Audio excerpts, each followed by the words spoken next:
You know what it's like to watch the person you've loved your entire life slip through your fingers. It's watching every breath become harder, more spaced out, weaker. It's holding a hand you've held for 52 years and feeling it slowly turn cold. It's looking into eyes that have looked at you with love for decades and seeing the light slowly fade.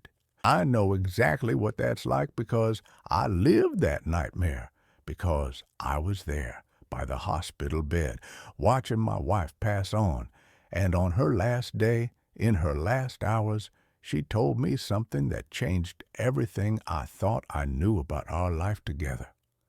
A secret she carried for so many years. A secret that made me question absolutely everything. And the worst part is, this secret, this revelation, showed me a brutal truth about how we live our lives, about what we let slip by, about what we hide from the people we love most. I'm 74 years old now, and I need to share this with you because maybe, just maybe, you still have time to do things differently. My name doesn't matter. What matters is that I spent 5 decades by the same woman's side. I met Helena when I was 22. She was 20. It was 1972, and I was just starting out at an auto parts factory. She was the manager's secretary. Black hair, brown eyes, a smile that lit up any room. We got married 2 years later. We built a life. We had 3 kids, bought a house, paid bills, worked hard, grew old together. 52 years, can you imagine? 52 years sleeping next to the same person, waking up with her every day, sharing coffee, dinners, worries, joys, heartaches. 52 years. And I thought I knew everything about her. I thought we knew everything about each other. But I was wrong. It was last November. Helena was 72. It started with a cough. Just a cough. The kind everyone gets, nothing serious. But it wouldn't go away. Weeks went by, and the cough persisted. Then came the fatigue. She, who was always so active, always doing something, suddenly didn't have the energy to even walk to the mailbox. We went to the doctor, we ran tests, and then came the diagnosis that shatters entire families in a single sentence. Lung cancer, advanced stage. The doctors gave us 6 months, maybe a year with aggressive treatment. Helena chose treatment. Chemo, radiation, the whole arsenal modern medicine offers. But it didn't work. The cancer was stronger, faster, more ruthless than any treatment. In 4 months, she was bedridden. In 5, she was in the hospital. And in the 6th month, on a May afternoon, I was sitting by her bedside, holding her hand, knowing these were her last hours. The doctors had left. Our kids had gone home to rest for a bit. It was just her and me in that hospital room, the machines beeping softly, the sun streaming through the window, and Helena, my Helena, looked at me with those tired eyes, full of pain, full of medication, but still with a glint of lucidity. She squeezed my hand with the strength she had left and said, "I need to tell you something. I need to tell you before I go." My heart froze. I don't know why, but something in her voice, in the way she spoke, made me know that what was coming would change everything. And it did. Helena told me that for 23 years of our life together, she had a dream she never fulfilled, a dream she never told me about. She always wanted to be a teacher, always, since she was a child. But she came from a poor family, had to work early, and when we got married, she got pregnant right away and became a homemaker, a mother, a wife. And the dream stayed put, locked away, hidden. Years later, when our kids were older, she thought about going back to school. She was almost 40, but she wanted to try. She wanted to get a degree in education. She wanted to teach children. But she never told me. You know why? Because she thought I'd think it was silly, that I'd say it was too late, that I'd complain about the money, the time, how it would disrupt the household routine. So she kept it for 23 years. 23 years living with me, sleeping next to me, and carrying that dream alone in silence until it died inside her. And now, lying in that bed, with days, maybe hours left to live, she was telling me this, telling me she spent her whole life wondering what it would have been like, what it would have been like to teach, to meet students, to make a difference in children's lives, to live her dream. And she never had the courage to tell me because she was afraid, afraid of me, afraid of my judgment, afraid of my reaction. And you know what hurts the most? Knowing that I could have changed it. If she had told me, I would have supported her. Of course, I would have. I loved that woman, loved her. I would have done whatever it took to see her happy. But she never knew that. Because I never created a safe space for her to tell me. Because I was always busy, always tired, always focused on work, on bills, on problems. I never stopped to ask her, really ask. I never stopped to look her in the eyes and ask, what do you want? What do you dream about? What would make you happy? I assumed she was fine. I assumed our life was enough. And she died without fulfilling her dream because I, the man who swore to love her forever, never created the space for her to feel free to dream.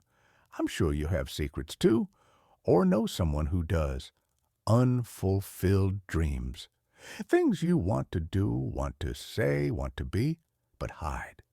You hide them because you're afraid of judgment, of rejection, of not being taken seriously. Tell me in the comments, is there a dream you're hiding from the people closest to you? You can just write, I'm hiding the dream of, and fill in the blank. No need for details. But you know why this matters? Because when we share these things, when we put them into words, maybe it's the first step to making them real. And maybe your comment will give someone else the courage to share their dream too. So tell me, what are you hiding? When Helena finished speaking, I broke down. I cried like I hadn't cried since I was a kid. I held her hand and begged for forgiveness. Forgiveness for being so blind, so deaf, so absent. Forgiveness for not creating a safe place where she could be completely herself. She squeezed my hand back, smiled, and said, I shouldn't blame myself. That she had her share of blame too.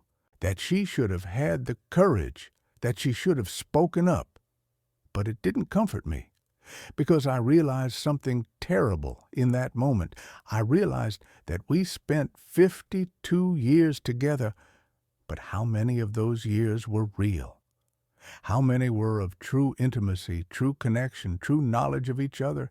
How many were just coexistence, sharing the same space, but living parallel lives, being together, but deeply alone?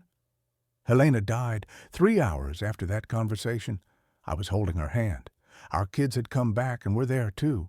She closed her eyes, took one last deep breath, and was gone. Just like that. Simple, brutal, final.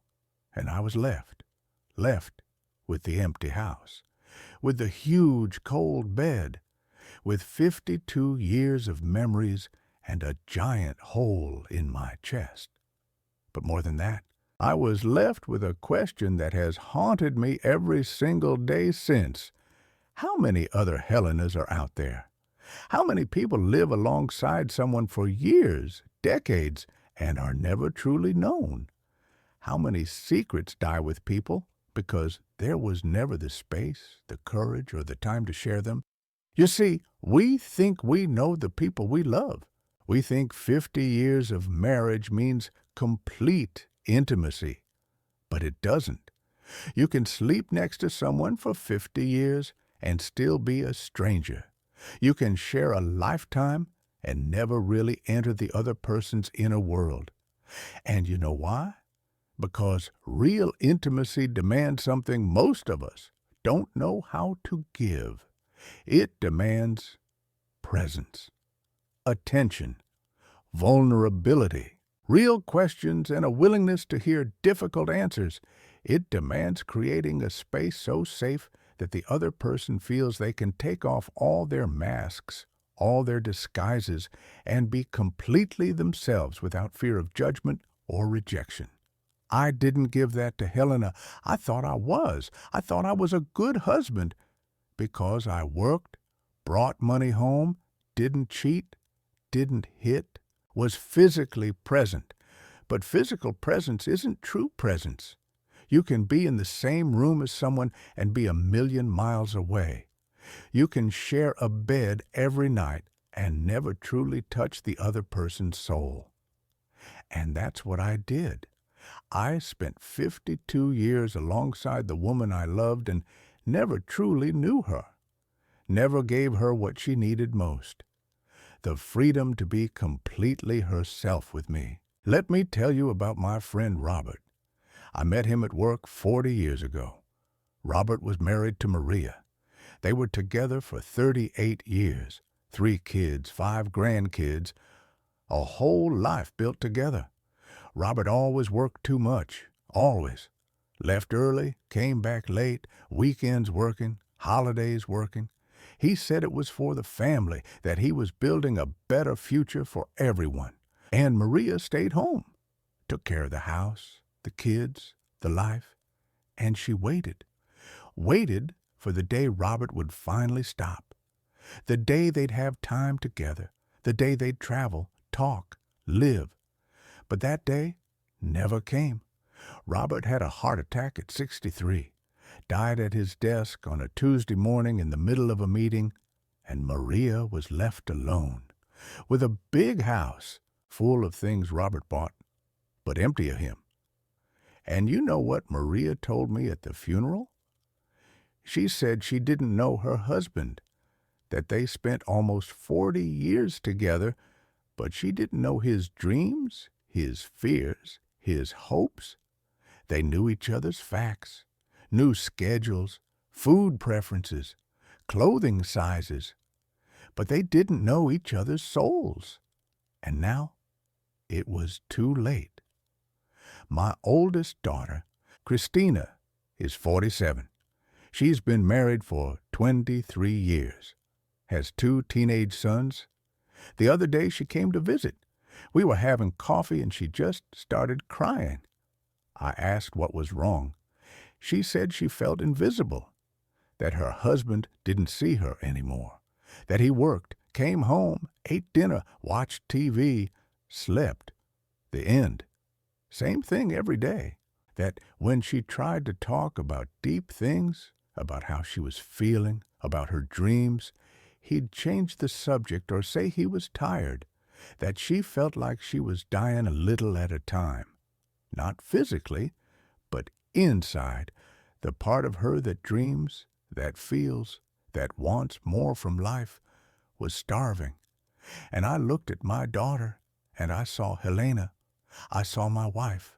I saw the same loneliness, the same emotional abandonment, the same prison of a marriage where you share everything but what truly matters. And I realized this is passed down from generation to generation. This way of being together but apart. This way of loving without truly knowing. This way of building entire families on foundations of superficiality. And you know what's worse? We do this to everyone, not just spouses, to our kids too. My middle son, Paul, is 43, works in tech, makes good money, lives far away, calls me once a week, sometimes every 2 weeks. Quick conversations. How are you, Dad? Everything's good. And you? All good. How's the weather there? It's cold. And there? The end. 5 minutes of empty talk. And I accept it. I don't ask anything deeper. I don't share anything more real. I don't create intimacy. We're doing exactly what Helena and I did, coexisting, keeping in touch, but not really connecting. And one day I'll die, or he'll die, and we'll realize we were father and son for decades but never really knew each other, never really let each other in. Here's the lie we all believe. The lie is that time creates intimacy, that if you're with someone long enough, eventually you'll know each other deeply. But it's not true. Time doesn't create intimacy. You can spend a lifetime with someone and remain strangers. What creates intimacy is vulnerability. It's courage. It's the willingness to take off the masks and show who you really are.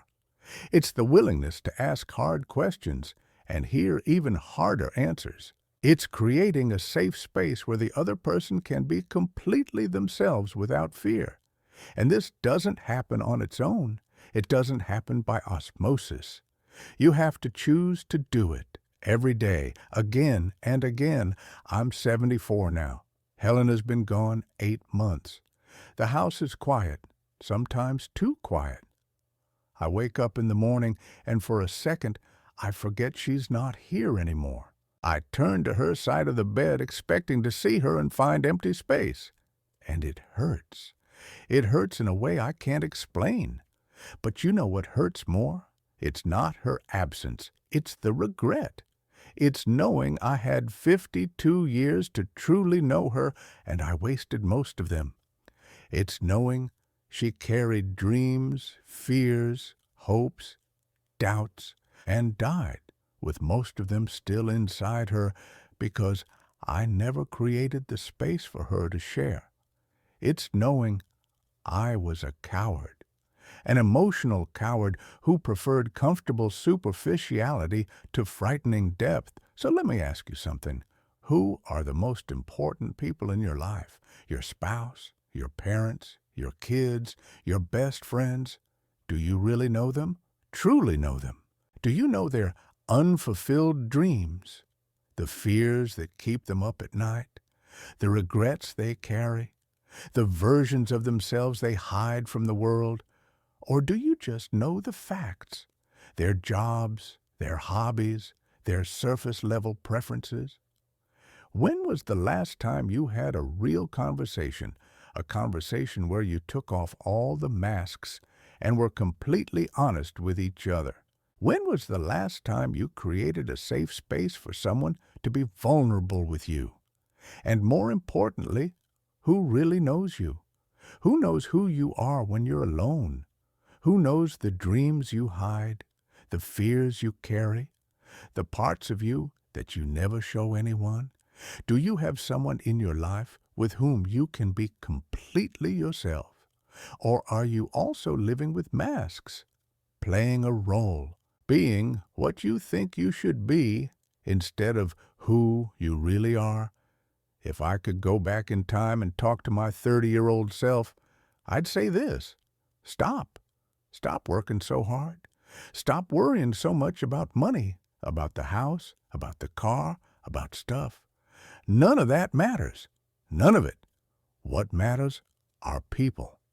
And more than just having people in your life, what matters is truly knowing those people, creating real intimacy. Don't be afraid to be vulnerable. Don't be afraid of hard questions. Don't be afraid of the answers.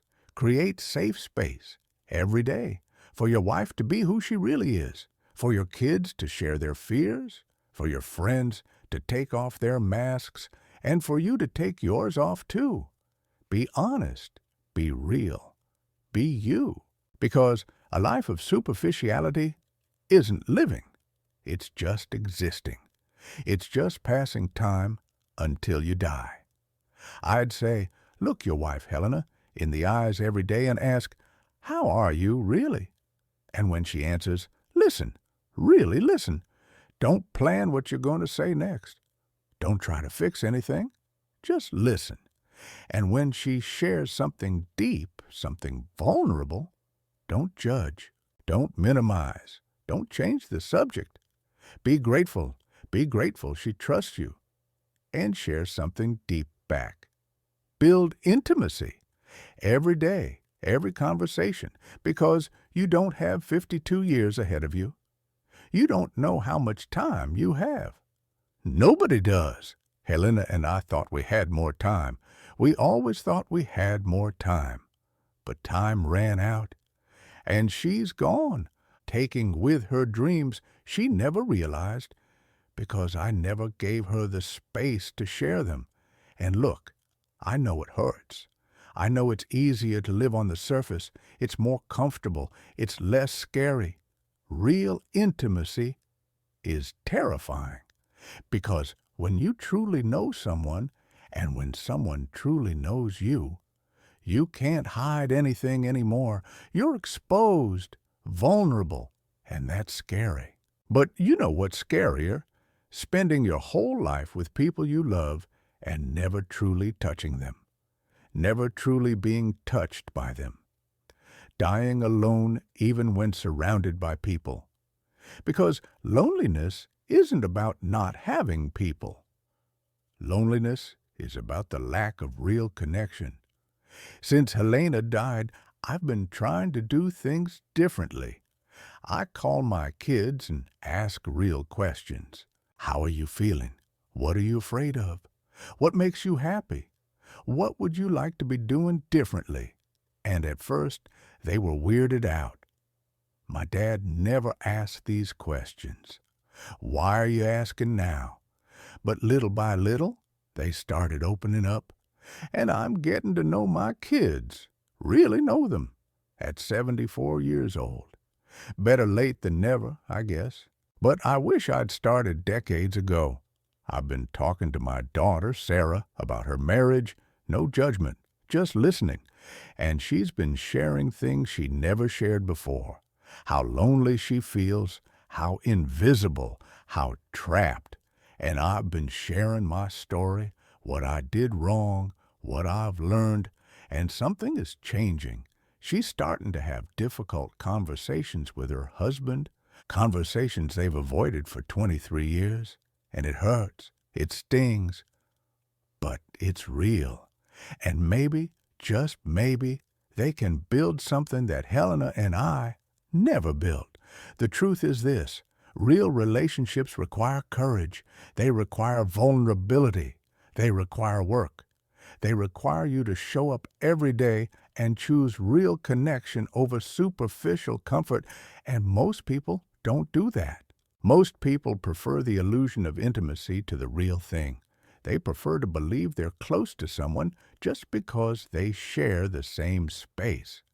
But physical proximity isn't emotional intimacy. And you can spend your whole life confusing the two until it's too late. So tell me, what are you going to do? Are you going to keep living on the surface? Are you going to keep playing roles? Are you going to keep hiding who you really are and never truly knowing the people around you? Or are you going to have the courage to take off the masks, the courage to ask hard questions, the courage to hear even harder answers, the courage to be vulnerable, the courage to create a safe space where real intimacy can happen? Because look, I learned this the hardest way possible. I learned it when it was too late. When Helena was in a hospital bed with hours to live, telling me a secret she'd carried for 23 years because I never created space for her to share it. But you don't have to learn like that. You still have time. The people you love are still here, still breathing, still waiting for you to show up for real, still waiting for you to ask the questions, to listen to the answers, to be real with them and let them be real with you. Don't wait until you're sitting by a hospital bed. Don't wait until you hear someone's last words and realize you never truly knew that person. Don't wait until it's too late. Do it differently, today, now. Call someone you love and ask a real question. And when they answer, listen. Really listen. And share something real back. Start building real intimacy. Because that's what matters. In the end, when you're old, when the people you love are leaving or already gone, it's not the houses, the cars, the money, the accomplishments that matter. It's the connection. It's having truly known and been known. It's having loved for real. Not the superficial version of love that most of us practice, but deep, vulnerable, courageous love. The kind of love that only happens when you have the courage to be completely yourself and give space for the other person to be completely themselves. And if you've made it this far, it's because something in this story struck a chord with you. Maybe you see your own life reflected in what I've shared. Maybe you're thinking about someone you love but don't truly know. Maybe you're carrying your own secrets, your own hidden dreams. You're not alone. This channel exists for people like us, people who want to truly live before it's too late. Subscribe here to catch more real stories, more lessons that only decades of life can teach, more honest conversations about what really matters. Give it a like if this video moved you, if it made you think, if it touched on something you've been avoiding. And please tell me in the comments, is there someone in your life you need to get to know better? Is there a secret you're keeping? Is there a tough conversation you're putting off? Just write this. I need to have a real conversation with, and then fill in the blank. You don't need to explain, but putting it into words can be the first step, and your comment might give someone else the courage to do the same. Let's build a community where we can be real with each other, because it's harder alone. The people you love won't be here forever. Neither will you. Time is ticking right now. What are you going to do with it?